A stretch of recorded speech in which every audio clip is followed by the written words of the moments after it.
The sound of boots echoing across rooftops pierced the humid air of Medellín on December 2nd, 1993.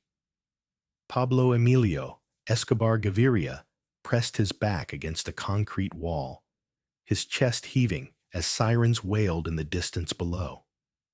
The man who had once controlled 80% of the world's cocaine trade was now reduced to a cornered animal, hiding behind laundry lines and satellite dishes in a middle-class neighborhood he had terrorized for over a decade. The Colombian National Police search block moved methodically across the adjacent buildings, their radio chatter crackling through the afternoon heat. Pablo's loyal bodyguard, Limon, crouched beside him, both men knowing their 15-year reign of terror was reaching its inevitable conclusion. The drug lord, who had declared war on the Colombian state, who had bombed planes from the sky and brought a nation to its knees, now faced the same fate he had delivered to thousands of others. When the gunfire erupted at precisely 3:17 in the afternoon, it marked the end of the most violent chapter in Colombian history. Pablo Escobar fell on that rooftop, 3 bullets finding their mark, his dream of an untouchable empire dying with him in a pool of blood and rainwater. The man who had once been worth $30 billion, who had offered to pay Colombia's national debt in exchange for amnesty, who had built his own luxurious prison and walked out whenever he pleased, was finally silenced forever. But to understand how Pablo Escobar became the king of cocaine, we must travel back 25 years earlier to the cramped hillside neighborhoods of Medellín, where a different version of this story could have unfolded. In 1968, 17-year-old Pablo walked the steep concrete steps of his neighborhood in Envigado, breathing the thick air that always seemed to carry the weight of unfulfilled dreams and desperate ambitions.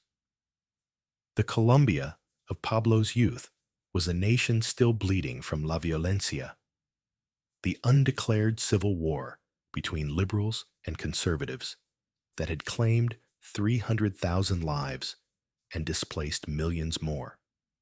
Rural families streamed into the cities, creating vast shanty towns that clung to the mountainsides around Medellín like desperate fingers. Pablo's own family had been part of this exodus. His father Abel, a simple farmer turned night watchman, his mother Hermilda, a schoolteacher who insisted education was the only path out of poverty. Young Pablo possessed an intelligence that burned bright and dangerous. He could calculate numbers in his head faster than his classmates could with pencils, could read people's weaknesses with the precision of a surgeon, and could charm adults into believing he was destined for greatness. His mother saw a future doctor or lawyer. His teachers saw potential. His friends saw a leader who could make anything happen. But Pablo saw something different in the mirror each morning. He saw a young man trapped in a system designed to keep him exactly where he was born. The wealthy neighborhoods of El Poblado beckoned from across the city, their mansions and luxury cars representing everything Pablo believed should be his. He would spend hours riding buses through these areas, studying the faces of the rich, memorizing their routines, understanding that the life he craved existed just beyond an invisible barrier that separated his world from theirs. Traditional paths to success seemed impossibly slow and uncertain. University required money his family didn't have. Professional careers demanded connections his background couldn't provide. But Pablo had already identified alternative routes to power. His first taste of easy money came from stealing tombstones with his cousin, Gustavo Gaviria. They would slip into Medellín's cemeteries after dark, carefully removing marble headstones and crosses, then polish and resell them to unsuspecting families. The work was macabre, but profitable, teaching Pablo that moral boundaries were luxury items he couldn't afford. More importantly, it revealed a truth that would define his entire life. There was always money to be made in other people's desperation and sentiment. By 1970, Pablo had graduated to cigarette smuggling, importing contraband tobacco from Ecuador and Panama. This required genuine business skills, coordination with truck drivers, bribes for customs officials, and the kind of organizational thinking that would later build his cocaine empire. He learned to read the corruption in men's eyes, to calculate exactly how much money would buy silence, and to recognize when violence was more cost-effective than negotiation. The cigarette business operated on multiple levels simultaneously. Pablo maintained legitimate-appearing import documents while simultaneously bribing customs inspectors to ignore obvious discrepancies. He coordinated with truck drivers who transported contraband shipments hidden beneath legitimate agricultural products. He established distribution networks throughout Medellin's working-class neighborhoods, where cigarettes sold for significantly less than government-taxed alternatives. The profit margins were substantial, and the skills required were directly transferable to more lucrative criminal enterprises. The teenage Pablo already displayed the dual nature that would make him legendary. He could be extraordinarily generous to his neighbors, buying groceries for struggling families and funding neighborhood soccer teams. Children followed him through the streets like a beloved uncle. Elderly women crossed themselves and whispered blessings when they saw him approaching. Yet this same young man was simultaneously perfecting techniques of intimidation and punishment that would eventually terrorize an entire nation. Car theft represented Pablo's graduate education in organized crime. Medellin's growing middle class meant more vehicles to steal, dismantle, and sell. Pablo's operation became sophisticated quickly. They would steal cars, completely disassemble them, change chassis numbers, repaint bodywork, forge documentation, and sell them as legitimate used vehicles. The profit margins were extraordinary, but the risks were equally high. Colombian police took auto theft seriously, and sentences were harsh. Pablo's response to this increased risk revealed the calculating mind that would later wage war against the Colombian state. Rather than reduce his criminal activities, he expanded them to include law enforcement itself.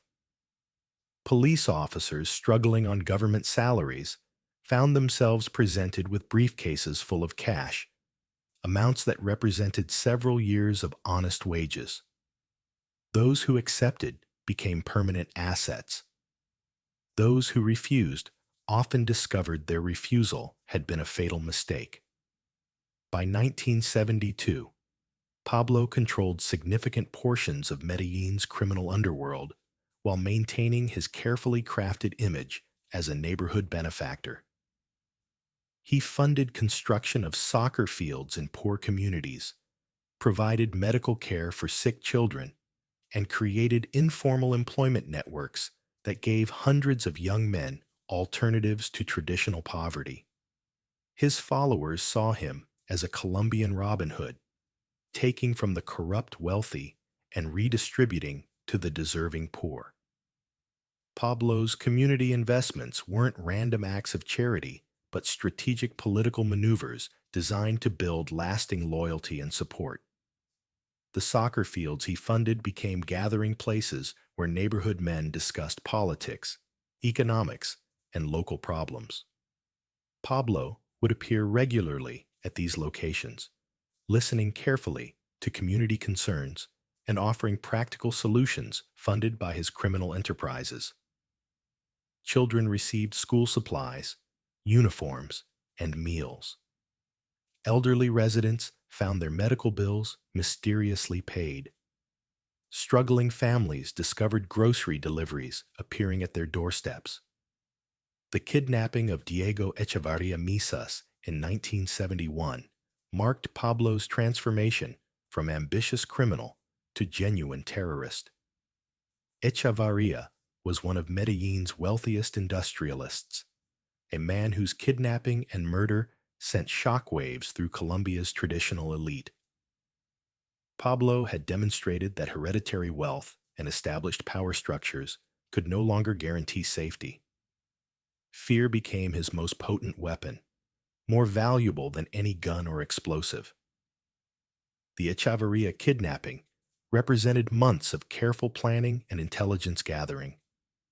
Pablo's organization monitored the industrialist's routines for weeks, identifying vulnerabilities in his security arrangements and mapping escape routes from potential kidnapping sites.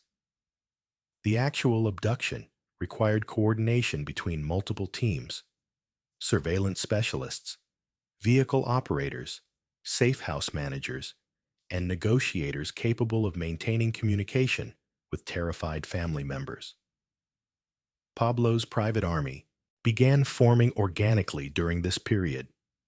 Young men from Medellin's slums found purpose and income working for a leader who understood their frustrations and offered them genuine opportunities for advancement. These weren't simple hired thugs.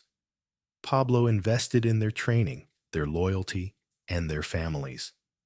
He created a parallel economy where courage and devotion were rewarded with money, respect, and a sense of belonging that traditional society had never offered them. Recruitment for Pablo's organization followed sophisticated psychological principles rather than random violence. Potential members underwent informal evaluation periods where their reliability, intelligence, and emotional stability could be assessed. Those who passed initial screening received training in weapons handling, surveillance techniques, and communication protocols. More importantly, they received steady salaries, health care for their families, and educational opportunities for their children. Pablo understood that lasting loyalty required more than fear. It required genuine economic and social benefits that legitimate society couldn't provide. The sophistication of Pablo's criminal enterprises grew exponentially throughout the mid-70s.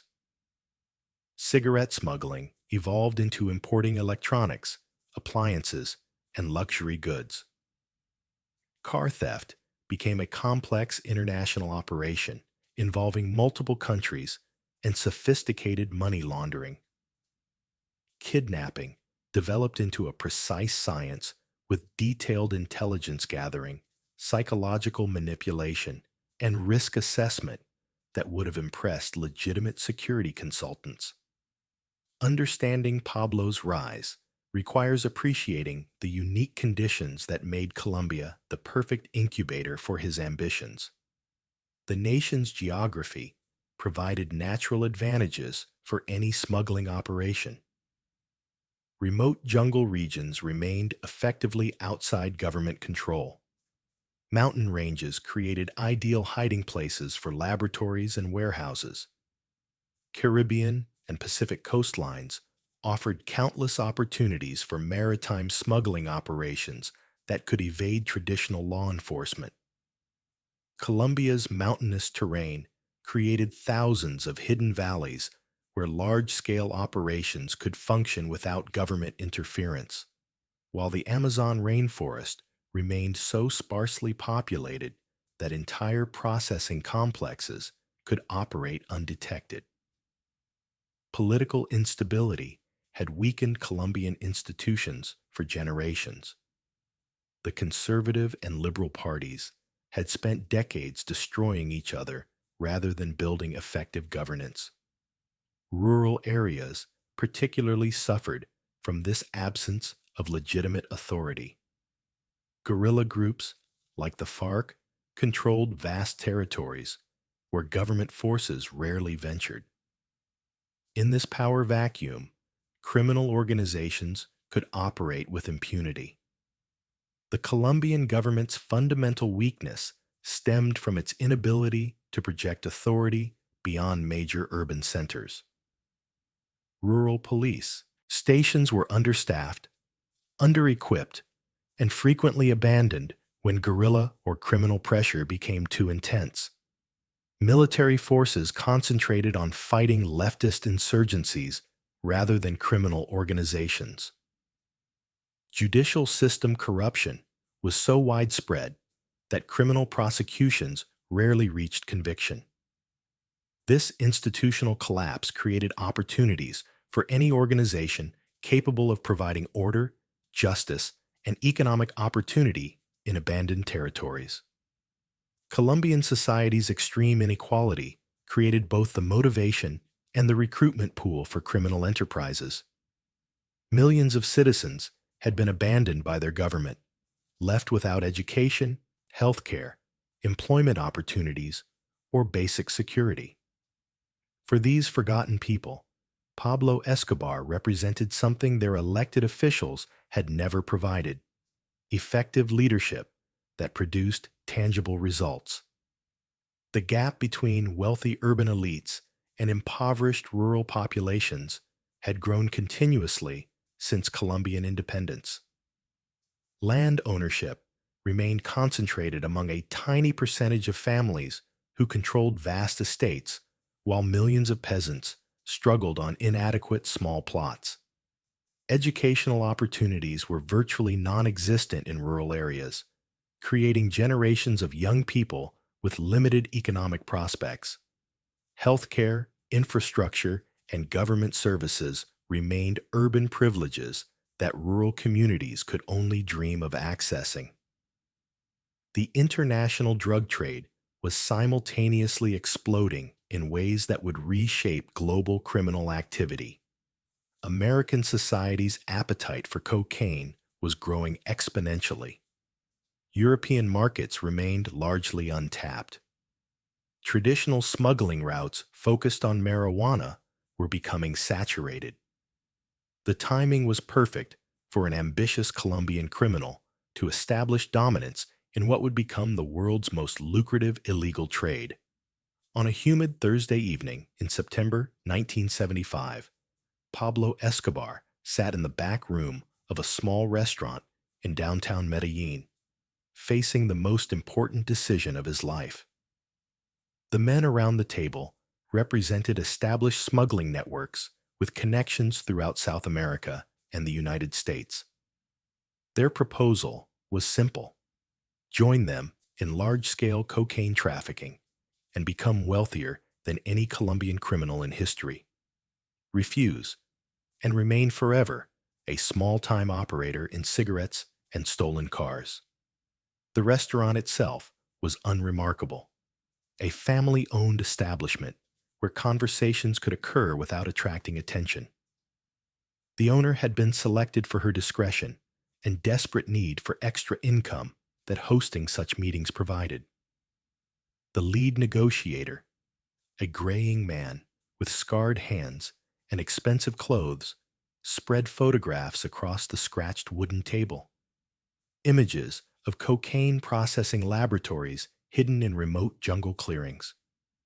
Pictures of small airstrips carved from rainforest canopies.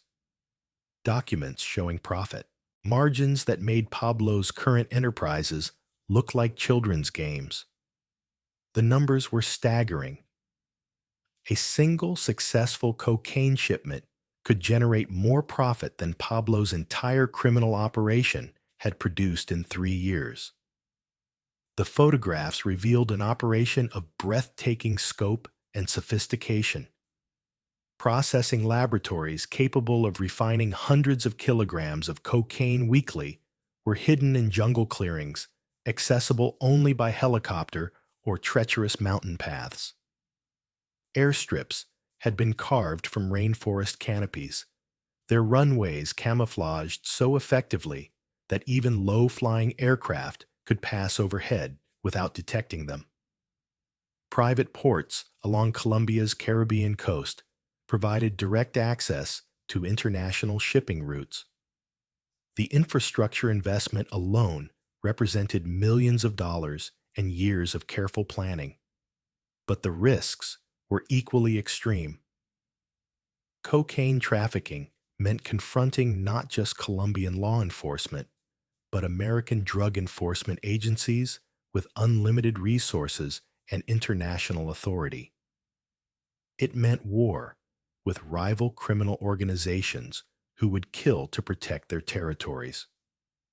Most importantly, it meant abandoning any possibility of eventually transitioning to legitimate business activities. Once Pablo became a major cocaine trafficker, there would be no path back to legal society. The negotiator explained the American market's explosive growth with disturbing enthusiasm.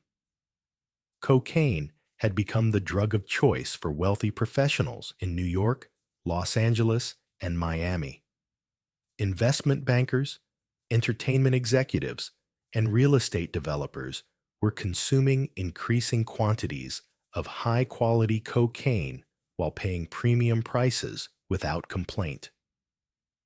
European markets remained virtually untapped, representing enormous expansion opportunities for organizations capable of establishing distribution networks. The profit potential was literally unlimited. Pablo's cousin Gustavo leaned forward eagerly, his eyes reflecting the restaurant's dim lighting as he calculated potential earnings. Other associates around the table nodded approvingly, already imagining the mansions, luxury cars, and political influence such wealth could purchase. The cocaine trade represented everything they had dreamed of during their years stealing tombstones and smuggling cigarettes. This was their opportunity to join the ranks of Colombia's truly powerful. But as the negotiator finished his presentation and the room fell silent, Pablo found himself thinking not about the money, but about his daughter Manuela, sleeping peacefully in her crib at home. He thought about his wife, Maria Victoria's face, when she learned he was selling flowers at the local market, the pride in her eyes that meant more to him than any amount of cocaine money. He thought about his mother, Hermilda's prayers each night, asking God to keep her son safe and guide him toward an honest life. The silence in the restaurant grew heavy and uncomfortable as everyone waited for Pablo's response. Outside, Medellin's evening sounds continued. Buses grinding up steep streets, vendors calling out their final sales of the day, children playing soccer in empty lots between apartment buildings. The normalcy of these sounds contrasted sharply with the magnitude of the decision being demanded inside the restaurant's back room. Pablo's mind raced through potential scenarios and their consequences. Accepting the cocaine offer would indeed bring enormous wealth, but it would also bring violence on a scale that would make his current criminal activities seem trivial.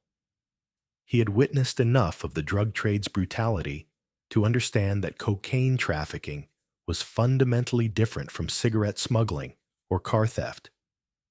It was a business that consumed everything it touched, destroying families, communities, and ultimately the criminals themselves. In our real timeline, Pablo Escobar said yes to that offer. He embraced cocaine trafficking with the same intelligence and ruthlessness that had made him successful in smaller crimes. The decision led directly to the Medellín cartel, to 15 years of unprecedented violence, to the deaths of thousands of innocent people, and ultimately to his own violent death on that Medellín rooftop in 1993. But in this alternate reality, after 30 minutes of tense silence, Pablo Escobar looked up from the photographs and spoke words that would reshape Colombian history. "Thank you for the offer, but I'm going to build my empire differently." The reaction was immediate and intense. Gustavo stared at his cousin in shock and disbelief. Other associates began arguing loudly, unable to comprehend how anyone could refuse such an opportunity. The lead negotiator's scarred hands slowly gathered the photographs, his expression shifting from professional courtesy to barely controlled anger. Pablo had just rejected the most lucrative criminal proposal in Colombian history, and everyone in that room knew such offers were rarely extended twice. Walking home through Medellin's steep streets that night, Pablo felt simultaneously relieved and terrified.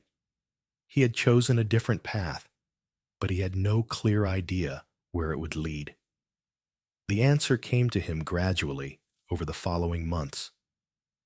Instead of cocaine trafficking, Pablo would focus on what he understood best: logistics, corruption, and the movement of goods across borders. Colombia's legitimate economy was growing rapidly, but inefficiencies in transportation, customs, and regulatory compliance created opportunities for someone with Pablo's particular skill set. Pablo's first legitimate venture began almost accidentally when a legitimate businessman approached him for assistance with a customs problem. A shipment of construction equipment had been delayed at Medellin's airport due to paperwork complications that threatened to cost the importer thousands of dollars in storage fees and project delays. The businessman had heard rumors about Pablo's ability to solve such problems quickly and discreetly. His first major venture involved importing construction equipment for Medellin's expanding urban development projects. The work required many of the same capabilities as criminal smuggling: coordinating with port authorities, managing customs documentation, bribing officials when necessary. But it generated legitimate profits while building relationships with actual businessmen and politicians. The construction equipment venture proved immediately successful and revealed enormous opportunities in Colombia's growing legitimate economy. Urban development projects throughout the nation faced similar logistical challenges that Pablo's organization could address more effectively than traditional importing companies.